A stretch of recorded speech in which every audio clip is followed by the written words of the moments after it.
6 componentes. El primer componente es el anestésico local propiamente dicho, el principio base, ¿no? Puede ser lidocaína, mepivacaína o articaína. ¿Qué? ¿Aparato? Como les hemos comentado, en muchos países del mundo ya la articaína es el anestésico local más usado en odontología, ¿no? En muchos países del primer mundo. Acá en nuestro país todavía está como que recién la población conociendo, ¿no? Hay muchos colegas que ni siquiera conocen que existe articaína, ¿no? Ni siquiera conocen que existe articaína. Muchos piensan que el único anestésico local es lidocaína y por ahí para cosas especiales mepivacaína. Pero articaína tiene a nivel mundial ya en muchos países 15 o 20 años de uso. A ver, el segundo componente es el vehículo. El vehículo es aquel componente que permite que el anestésico local esté disuelto, que esté en solución, para que yo lo pueda inyectar fácilmente en los tejidos. El vehículo más usado es el suelo fisiológico, ¿no? El cloruro de sodio al 0.9%. El tercer componente es el corrector de pH. Como su nombre indica, el corrector de pH se encarga de que el anestésico se mantenga en un determinado rango de pH. Que el pH de la solución anestésica no sea muy alto, muy alcalino, ni que tampoco sea muy ácido. Debe mantenerlo dentro de un rango. ¿Se acuerdan qué pasaba cuando el pH de la solución anestésica era muy alto, muy alcalino? ¿Qué pasaba cuando era muy alcalino? ¿Se acuerdan? ¿Liposoluble? ¿Liposoluble? Cuando es alcalino es liposoluble, pero si ya era demasiado alcalino, ya no 7.4, sino 8, 8.5, 9, cuando el pH de toda la solución anestésica era demasiado alto, demasiado alcalino. ¿Qué podía pasar? Que la fecha de vencimiento era muy corta, la fecha de caducidad se volvía muy corta, algo que es poco práctico. Y si el pH era muy bajo, muy ácido, ya sabemos qué pasa. El anestésico se llena de carga eléctrica, se ioniza y no puede ejercer su acción. Entonces, para mantenerlo dentro de un determinado rango de pH, se utiliza ácido clorhídrico e hidróxido de sodio, ¿sí? Por eso van a ver ustedes que siempre cuando leemos los componentes de la solución anestésica, van a ver que siempre dice clorhidrato de lidocaína, o clorhidrato de mepivacaína, o clorhidrato de articaína, porque esa solución anestésica está usando este ácido clorhídrico como corrector de pH, para mantener el pH dentro de un determinado rango, ¿sí? Para mantenerlo dentro de un determinado rango. Luego tenemos el cuarto componente, que es el vasoconstrictor.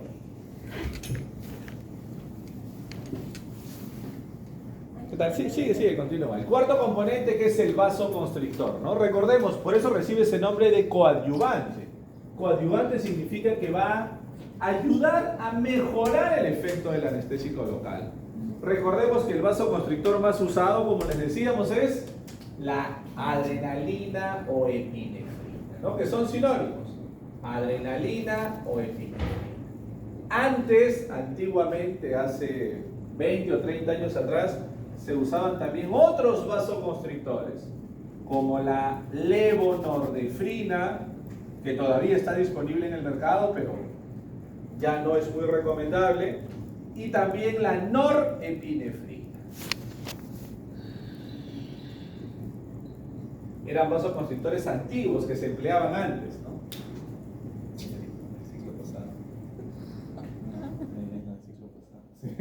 Se calla todo, silencio. Me dio miedo.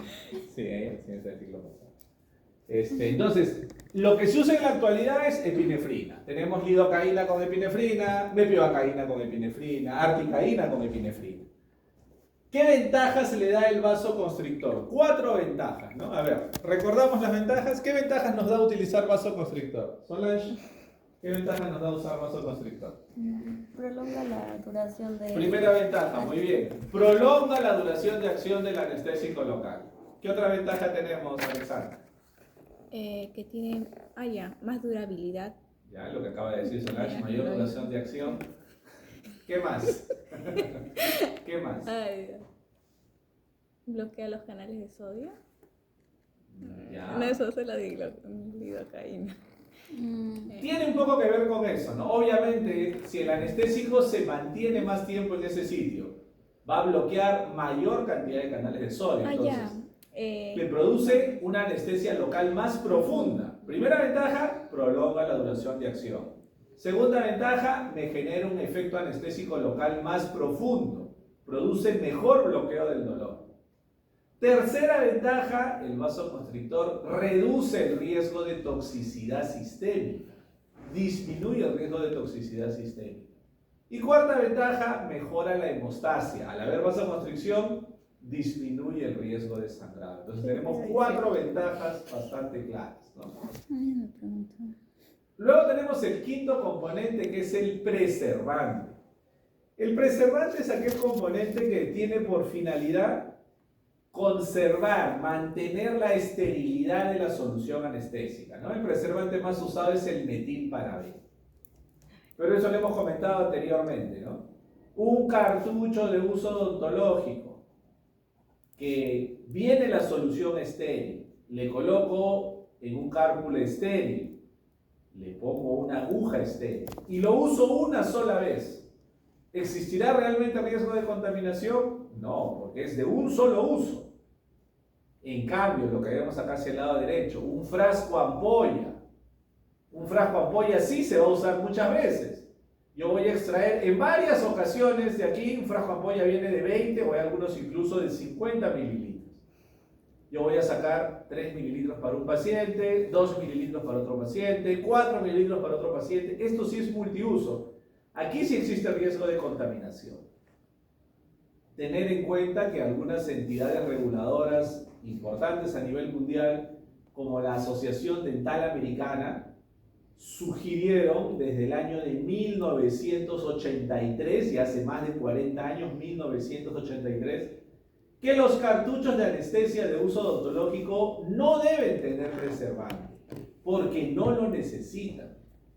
Además, el problema es que este preservante, este metilparabeno, puede causar reacciones alérgicas, puede causar reacciones de hipersensibilidad.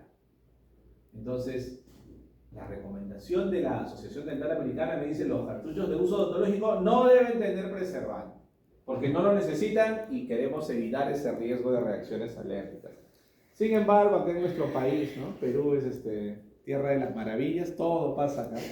Acá todavía se comercializan, lamentablemente, anestésicos locales que todavía tienen preservante. Hay que tener cuidado si nuestro paciente es un paciente atópico que tiene alto riesgo de reacciones alérgicas. Y el último componente es el antioxidante.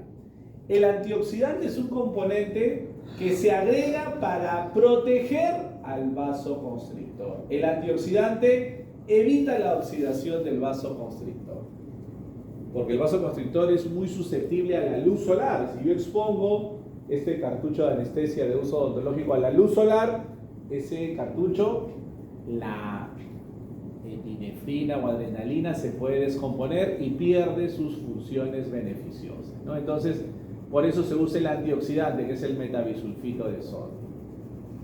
Un problema que tiene este metabisulfito de sodio es que también es una sustancia muy alergénica, muy antigénica, que activa fácilmente al sistema inmune y puede causar reacciones alérgicas, ¿no?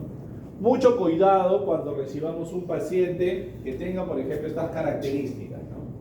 Viene un paciente a la consulta, a ver,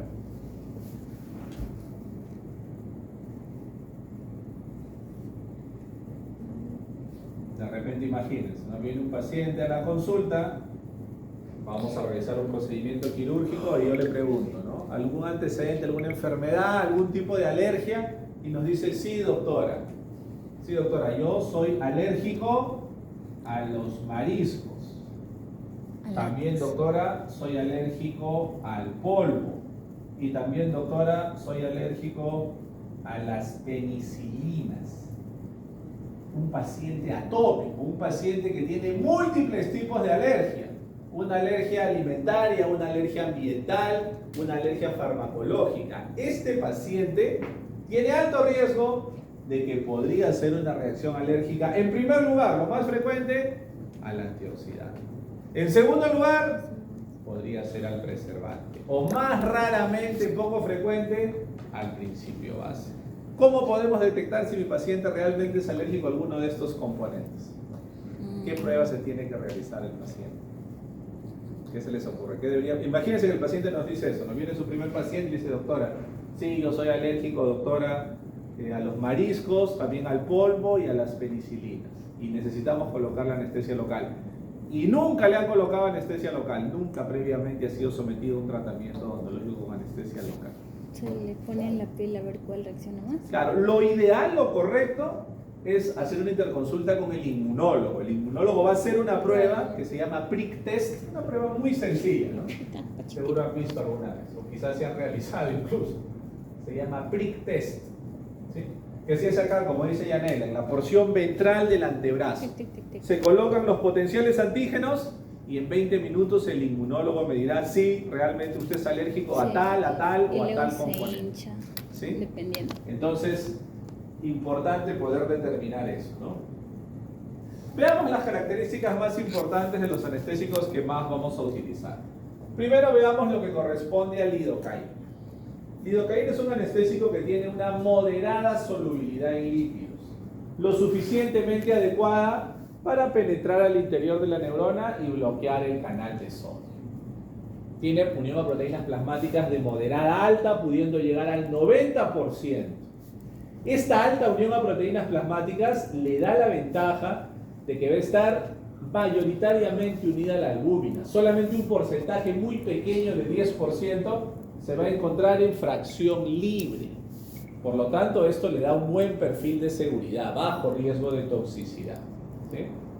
Y el dato más importante, la lidocaína, sea con o sin vasoconstrictor, es el anestésico más seguro en pacientes gestantes. Sea lidocaína con vasoconstrictor o sin vasoconstrictor, es categoría B de la FDA, el anestésico local más seguro en pacientes gestantes, ¿no? Qué ingenioso su soporte para el celular. Gracias. Hago lo que puedo. Estas son las presentaciones que tenemos a nivel mundial y las que tenemos acá en Perú, las que están en color amarillo, ¿no? Lidocaína 2% con epinefrina 1 en 80.000 y lidocaína 2% con epinefrina 1 en 100.000. ¿Sí? Las dos que tenemos acá en nuestro país, acá en el mercado peruano. Acá vamos a ver los periodos anestésicos. Cuánto tiempo demora en iniciar la acción y cuánto tiempo demora en alcanzar el efecto máximo. Para la lidocaína con epinefrina 1 en 100.000. ¿Qué valor creen que será más importante para nosotros, señoritas? ¿Inicio de acción o efecto máximo? Efecto máximo. Obviamente efecto máximo, ¿no? No nos dejemos llevar por ese primer hormigueo que siente el paciente. Estamos colocando el anestésico local y el paciente dice, su doctora, qué excelente, ¿no? Qué buena mano, doctora. Apenas me está colocando el anestésico, ya siento adormecido mi labio, el borde de mi lengua. En los primeros minutos, en los primeros segundos. No nos guiemos de eso porque eso es inicio de acción. Lo que nos sirve a nosotros es el efecto máximo. En el maxilar superior, técnica infiltrativa aproximadamente a los 4 minutos y a nivel mandibular, técnica de bloqueo del nervio dentario inferior aproximadamente a los 7 minutos. Hay que esperar un poco más de tiempo a nivel mandibular porque obviamente el nervio dentario es más grueso. Necesitamos penetrar mejor ese nervio dentario para que pueda ejercer la acción, ¿no? Por eso demora más tiempo a nivel mandibular. Acá es importante entender la duración de acción. Muy importante, ¿no? Muy importante esto. A ver, recordar que hay dos tipos de anestesia. Hay una que se inicia muy rápidamente, en los primeros segundos, a veces entre 1 o 2 minutos, se inicia muy rápidamente, puede ser incluso en los primeros segundos, y dura mucho tiempo, va a durar muchas horas. Esta es la anestesia de tejidos blandos, algo que a mí no me sirve, pero es lo que va a percibir el paciente, porque el paciente percibe eso. ¿Qué tanto se adormeció? Su labio, su lengua, el borde de la lengua, la encía, eso es lo que percibe el paciente. Se produce muy rápidamente, en pocos segundos, y va a durar muchas horas. Vamos a ver que puede ser 2 horas, 3 horas, 4 horas. Diferente a lo que a mí sí me sirve. Y como todo lo que vale la pena, demora más tiempo. Va a demorar varios minutos en producirse. Y va a tener una duración más corta. Es la anestesia pulpar. Entonces, no confundir lo que yo deseo, lo que yo necesito para hacer una restauración profunda, un tratamiento de endodoncia, una extracción, colocar un implante, hacer un raspaje y alisado radicular. Lo que yo necesito, ¿qué será? ¿Anestesia de tejidos blandos o anestesia pulpar? Pulpar. Anestesia pulpar. Yo quiero anestesiar a ese órgano dentario, a esa pieza dentaria o al tejido duro que está alrededor de esa pieza dentaria. ¿Y cuánto dura la anestesia pulpar? A eso es lo que vamos. Eso va a depender si coloco en maxilar superior o a nivel de mandíbula, ¿no? En maxilar superior, la anestesia de tejidos blandos es muy larga, entre 2 a 3 horas. Pero lo que nos sirve a nosotros, lo que queremos en maxilar superior, una buena anestesia pulpar, entre 45 a 60 minutos, aproximadamente 60 minutos. Y a nivel mandibular, tenemos que la anestesia de tejidos blandos también es muy prolongada. Esa anestesia del labio, del borde de la lengua, puede durar de 3 a 4 horas. Muy largo, no me sirve a mí esa anestesia. Lo que yo deseo, la anestesia pulpar, aproximadamente 90 minutos. ¿Sí? 90 minutos. Entonces recordar, el valor que nos va a dar el tiempo de trabajo es la anestesia pulpar, porque ahí es donde yo voy a realizar mis procedimientos. Las dosis máximas, en el caso de lidocaína, recordemos solamente las que son lidocaína con epinefrina.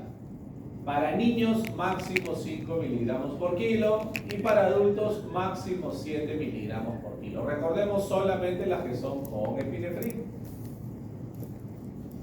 En el caso de la mepivacaína, vamos a ver que tiene propiedades muy parecidas a las de lidocaína, características farmacocinéticas muy parecidas, pero farmacodinámicamente tiene algunas pequeñas diferencias. Por ejemplo, la mepivacaína ya no es tan segura en el embarazo. Es categoría C de la FDA. Categoría C. Me piden evaluar riesgo-beneficio. Ya no es tan segura como lo era la lidocaína. Y aquí vemos las presentaciones nacionales, ¿no? Las que tenemos en Perú, estas dos que están resaltadas en color amarillo. Mepivacaína. Ojo con la diferencia que les comentábamos hace un momento, ¿no? Cuando usamos mepivacaína con vasoconstrictor, el principio activo de mepivacaína viene al 2%, con epinefrina 1 en 100.000. Pero cuando usamos mepivacaína sin vasoconstrictor, para esos casos especiales donde no debemos usar vasoconstrictor, la mepivacaína viene al 3%. Viene al 3%. Veamos los periodos anestésicos. Cuando hablamos de la que más es conocida de este anestésico local, la presentación más conocida es la mepivacaína 3% sin vasoconstrictor. ¿Ok? Vemos el inicio de acción. El inicio de acción, bastante rápido, técnica infiltrativa en los primeros 2 minutos, bloqueo del nervio dentario inferior de 2 a 4 minutos, pero ya sabemos que lo que nos interesa más es el efecto máximo, ¿no? 2 a 4 minutos a nivel del maxilar superior, 5 a 7 minutos a nivel mandibular. Los tiempos de inicio de acción y efecto máximo son los mismos que para la lidocaína, son los mismos. La diferencia obviamente está en la duración de acción, sobre todo en la anestesia pulpar. Como el anestésico en este caso es mepivacaína 3% sin vasoconstrictor, se acorta la duración de la anestesia pulpar. En maxilar superior me demora máximo alrededor de 20 minutos. ¿Podremos hacer una extracción simple en 20 minutos? Alexandra, ¿una extracción simple en 20 minutos? Sí. Yanela, ¿podremos hacer un tratamiento de raspaje y alisado radicular en 20 minutos? Sí. Más o menos ajustando el tiempo, ¿no? ¿Podremos hacer un tratamiento de conductos, una endodoncia Solange en 20 minutos de una molar inferior que tiene 5 conductos? claro. ¿Se han llevado el DOS en laboratorio? Yo no. ¿Todavía no? No, todavía. Yo no. Pero más o menos tienen la idea de que es un procedimiento un poquito Sí, más es largo. complejo, que demora un poco más de tiempo. No nos alcanzaría, por ejemplo, en una sola cita, ¿no? De repente necesito 30, 40 minutos, requeriría por lo menos un par de sesiones. Entonces, tener en cuenta eso. A nivel mandibular, igual, la anestesia pulvar, lo que era con lidocaína con epinefrina, hasta 90 minutos. Acá solamente tenemos 40 minutos. Se reduce la duración de la anestesia pulvar. Entonces, hay algunos casos, los vamos a ver en la parte final, donde está prohibido usar vasoconstrictor, donde yo puedo utilizar mepivacaína 3% sin vasoconstrictor. Hay que tener en cuenta que la anestesia pulvar se vuelve más cortita y me va a restringir los procedimientos que puedo realizar. Vemos acá las dosis máximas recomendadas. No hay diferencia entre con o sin vasoconstrictor, porque ya sabemos que cuando usamos con vasoconstrictor viene al 2% y cuando usamos sin vasoconstrictor viene al 3%. Además que al usar sin vasoconstrictor, la epinefrina por sí sola, como está en mayor concentración al 3%, la mepivacaína hace un ligero efecto vasoconstrictor. Por eso no hay diferencia en las dosis máximas entre con o sin vasoconstrictor, pero sí se mantiene la diferencia entre niños y adultos. Y finalmente nuestra estrella, ¿no? Que es la articaína. Ustedes que van a terminar la carrera de acá, de repente a 3 años, algunos, de repente algunos de 4 años, 5 años. Ay, doctor. ¿Por qué lo dice así? Próximamente van a terminar la carrera. Probablemente cuando ustedes terminen la carrera ya esté mucho más difundido el uso de articaína. Como les decía, hemos tenido la oportunidad de viajar mucho, hacer por ahí hace algunos años una pasantía en España durante un tiempo sobre cirugía oral y conocer la realidad de los colegas en países del primer mundo. Y ahí, ya hace muchos años, la articaína representa la primera alternativa en odontología. Hay muchos estudios que me dicen que es el anestésico local más usado en odontología, porque es muy superior a los otros. Gracias a esto que vemos acá de color negro. La articaína tiene un anillo tiofeno. Dentro de su estructura química tiene un anillo tiofeno. Ese anillo tiofeno le da una alta liposolubilidad. Va a penetrar muy fácilmente las fibras nerviosas, pudiendo bloquear de manera efectiva los canales de sodio. Entonces, es un anestésico que va a actuar muy rápidamente y va a ser extremadamente liposoluble. ¿Se han colocado anestesia ustedes? Sí. ¿Se han colocado anestesia en el maxilar superior? Sí. Sí. ¿Qué es lo que duele más, la inyección vestibular o la inyección palatina? Palatina. La inyección palatina. ¿Y por qué creen que duele más la inyección Por la palatina? comprensión de las fibras colágenas. Porque el paladar no se distiende tan fácilmente, ¿no? Yo coloco anestesia en vestibular y mi tejido blando se distiende un poco más. Pero el paladar se distenderá así, ¿no? El paladar está más adherido al hueso palatino. Las fibras no se van a distender tan fácilmente. Incluso la aguja se dobla. Si no tenemos una buena técnica y nos pasamos, sí, ¿no? A mí me han se puesto. dobla. No se debería doblar. También porque vivimos, ojo, también porque vivimos, no sé si les enseñaron así ustedes, cuando colocamos anestesia en el maxilar superior, antes se manejaba este criterio, ¿no? Antes se manejaba este criterio, que había que colocar 2/3 del cartucho en vestibular y 1/3 en palatino. ¿Así les enseñaron? ¿No? ¿Qué volumen entonces colocamos en vestibular y qué volumen en palatino? ¿Cómo les enseñaron? Solo colocar nomás. Al ojo Lo nomás, mismo, sin ningún detalle. Coloca lo que tú quieras, mitad, como sea. Sí. Normal- Hasta que agarre. Claro, hasta que agarre. Entonces, esto, imagínense, acuérdense que el volumen del cartucho es 1.8 mililitros. Entonces, 2/3 serían 1.2 mililitros. Y 1/3 sería 0.6 mililitros, ¿no? Esa es la técnica convencional. 2/3 en vestibular y 1/3 en palatino. Pero 1/3 es un volumen grande. ¿Se acuerdan? Han visto una jeringa de tuberculina, ¿verdad? 0.6 mililitros es un volumen muy grande, porque como hemos visto, el paladar no se distiende fácilmente. Pues se ha demostrado que en el paladar se requiere un volumen mucho menor, entre 0.1 a 0.2 mililitros, un volumen muy pequeño. Eso va a generar menos distensión y por lo tanto menos dolor. Entonces acuérdense, cuando coloquen el anestésico local en el maxilar superior, la mayor parte va por vestibular y solamente una cantidad muy pequeña 0.1, 0.2, que representan más o menos la novena parte del cartucho de anestesia, un porcentaje muy pequeñito, va por palatina. Pero a pesar de eso, lo que más duele es la inyección palatina. Imagínense, y eso vamos a ver ahora con algo que les vamos a explicar al final. La articaína es tan liposoluble que yo la puedo colocar solo por vestibular, todo el cartucho completo solo por vestibular. Es tan liposoluble que va a atravesar tejidos blandos, tejidos duros y me da una buena anestesia palatina. Entonces, articaína es un anestésico que yo puedo colocar solo por vestibular y puedo hacer, colocando solo por vestibular, procedimientos restauradores o quirúrgicos en el maxilar superior, ¿no? Me evita la incómoda inyección palatina. Doctor, disculpe, ¿va a haber matemática? ¿Cómo? ¿Va a haber matemática? Claro. ¿Sí? ¿Qué? ¿En serio? Sí, sí. ¿Por qué? ¿En serio, doctor? Claro, ¿por qué? No. No, porque le iba a preguntar si estos números Claro, eran claro. necesarios. Ay, doctor. A ver, si yo comparo lo que hemos visto hace un momento, lidocaína, mepivacaína y lo que estamos viendo ahora, articaína.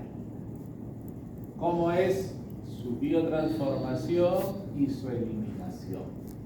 La lidocaína y la mepivacaína se biotransforman y eliminan con la mayoría de fármacos, ¿no? La lidocaína se biotransforma en el hígado y se elimina a través de la orina, vía renal. Igualmente la mepivacaína se biotransforma en el hígado por las enzimas que conocemos, el citocromo P450, y se elimina a través de la orina, por vía renal. Mientras que la articaína es diferente en ese aspecto. La articaína no necesita el hígado, se metaboliza directamente en el plasma, Existe una enzima que se llama pseudocolinesterasa plasmática, que es la que metaboliza esta articaína directamente en el plasma. La articaína no necesita el hígado principalmente.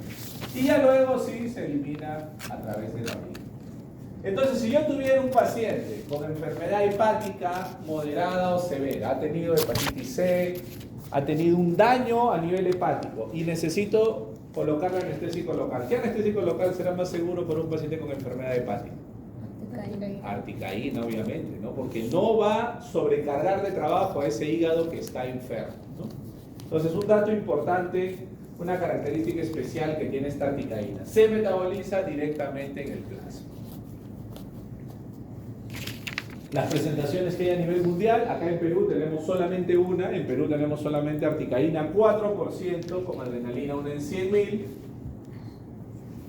Y los periodos anestésicos, vemos, su inicio de acción es ligeramente más rápido. 1 minuto en maxilar superior, entre 2 a 3 minutos a nivel mandibular. Pero lo que nos interesa más es el efecto máximo, ¿no? Que es bastante similar al de lidocaína. 2 a 3 minutos en maxilar superior, 5 a 7 minutos a nivel mandibular. Y la duración de acción, vemos, lo que nos interesa más, la anestesia pulpar. En maxilar superior, 60 minutos.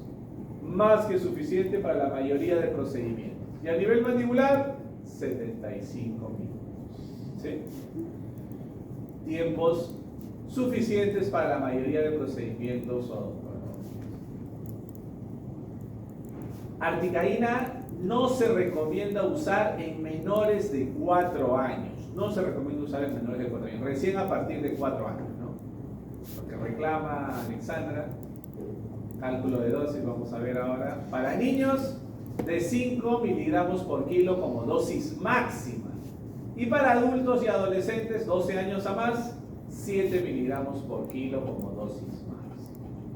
¿Sí? Esas serían las dosis máximas recomendadas. Recordar, no está aprobada para ser usada en menores de 4 años. Sin embargo, ya hay algunas evidencias, algunos reportes por ahí de casos clínicos donde se usa en pacientes de 2 o 3 años, pero formalmente no está aprobada para ese uso. Está aprobada recién a partir de los 4 años de edad. ¿Qué efectos adversos pueden producir los anestésicos locales, ¿no? Son raros los efectos adversos, se producen solamente cuando hacemos una mala técnica y sin querer colocamos el anestésico intravascularmente dentro de un vaso sanguíneo. ¿Qué podría pasar? Primero se afecta el sistema cardiovascular. Hay bradicardia, disminución de la frecuencia cardíaca, menos de 60 latidos por minuto. Recordemos, bradicardia es menos de 60 latidos por minuto. Puede haber arritmias, dolor precordial, similar a una angina o un infarto, y puede haber también hipotensión. Y en intoxicaciones más severas aparecen las manifestaciones en el sistema nervioso central. Ansiedad, desorientación, mareos. Mucho cuidado con esto, ¿no? Esto es el punto de quiebre para una complicación potencialmente letal, convulsiones. Si el paciente llega a convulsiones, probablemente pueda progresar a una intoxicación más severa, perder la conciencia e incluso paro respiratorio, ¿no? No confundir las reacciones alérgicas con las reacciones psicógenas. Recordemos que una reacción alérgica siempre tiene prurito, urticaria, rash dérmico, usualmente compromiso respiratorio, edema de glotis, broncoespasmo, dificultad para respirar. Diferente a una reacción psicógena, que lo vamos a ver ahora también ampliamente en su seminario, cómo se produce una lipotimia, un síncope, qué características tienen estas condiciones, ¿no? Vemos acá algunas manifestaciones que nos advierten que el paciente podría estar cerca de la fase convulsiva. El paciente puede presentar disartria, dificultad para articular las palabras, espasmos musculares, entumecimiento de toda la lengua, calor y rubor de la piel. Ojo, esto se produce porque cuando por una mala técnica yo he inyectado el anestésico local dentro de un vaso sanguíneo, las concentraciones muy altas de lidocaína van a generar una vasodilatación en todo el organismo. Por eso hay esta sensación de calor y rubor en la piel.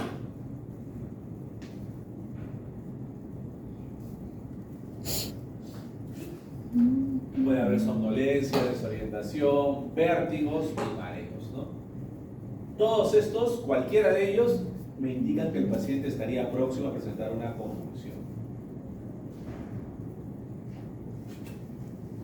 ¿Han visto ustedes que el cárpule viene usualmente con un arponcito, ¿no? ¿Han visto? Ese arpón hay que fijarlo al émbolo para poder hacer una aspiración. Siempre hay que hacer una aspiración antes de depositar la solución anestésica. Porque si por error yo estoy dentro de un vaso sanguíneo, inmediatamente va a salir sangre. Hay que evitar eso, porque si yo no hago esa técnica de aspiración y yo directamente deposito, será como si lo estuviera colocando casi por vía intravenosa. El principal motivo de los efectos adversos por un anestésico local es no haber hecho la aspiración y colocar el anestésico intravascularmente. Ese es el principal motivo de las complicaciones que se pueden presentar. Por eso siempre hay que hacer la aspiración. Si da como acá un resultado positivo, obviamente hay que sacar ese cartucho, descartamos el cartucho, descartamos la aguja, ponemos un nuevo cartucho, una nueva aguja y volvemos a posicionarnos. Siempre hay que aspirar, como cuando hacemos vía intramuscular, siempre hay que aspirar antes de la inyección. Y finalmente hay 8 condiciones en las cuales está prohibido usar anestésico con vasoconstrictor. 8 contraindicaciones absolutas. Primero, pacientes con hipertensión severa no controlada. Si mi paciente tiene una presión sistólica mayor de 140 y una diastólica mayor de 90, está prohibido usar anestésico con vasoconstrictor. Prohibido totalmente. Si mi paciente es hipertiroideo no controlado, recordemos que todo paciente con hipertiroidismo es también potencialmente hipertenso, ¿no? Recordemos eso, hiper con hiper, van de la mano. Todo hipertiroideo es potencialmente hipertenso,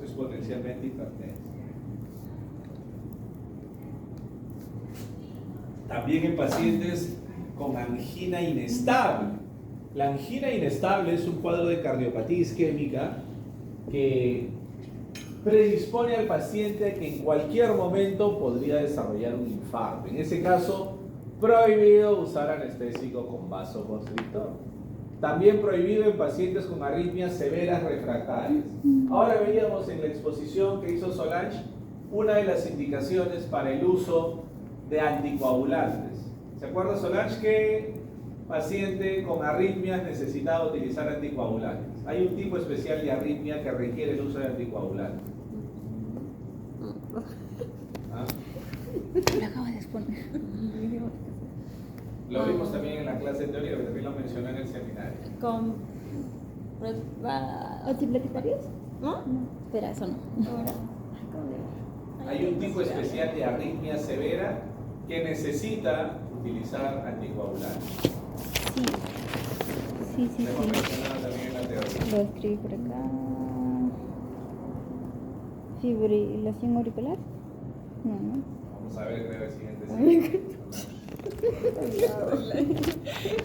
¿Se acuerdan la fibrilación auricular? Ay, lo dije. Fibrilación auricular. Sí, dijo Una forma severa de arritmia que requiere que el paciente reciba medicación anticoagulante. Esa arritmia severa, por ejemplo, prohibido usar anestésico con vasoconstrictor. También lo mencionó también pacientes que hayan tenido eventos trombóticos recientes. Si mi paciente ha tenido un infarto agudo de miocardio o un accidente cerebrovascular isquémico reciente se considera en los últimos 6 meses. Si mi paciente tiene insuficiencia cardíaca congestiva no controlada en las fases más avanzadas, fase 3 o fase 4, prohibido usar anestésico con vasoconstrictor. Y finalmente, en los pacientes con asma moderado a severo persistente. ¿Por qué en los pacientes con asma? Porque recordemos que al usar anestésico con vasoconstrictor, se le agregaba al anestésico local un antioxidante para proteger al vasoconstrictor. Ese antioxidante, en estos pacientes con asma moderado a severo persistente, ese antioxidante les causa cuadros de broncoespasmo, les produce eventos de broncoconstricción, pudiendo agravar la enfermedad. Entonces, si mi paciente tiene asma moderado a severo persistente, prohibido usar vasoconstrictor. Si tiene un asma leve, de tipo intermitente, ese paciente que solo usa salbutamol esporádicamente, solo cuando tiene crisis, ahí sí se podría usar anestésico con vasoconstrictor de manera restringida, ¿no? ¿Y esta chica? Muy bien. Vamos entonces con su tema de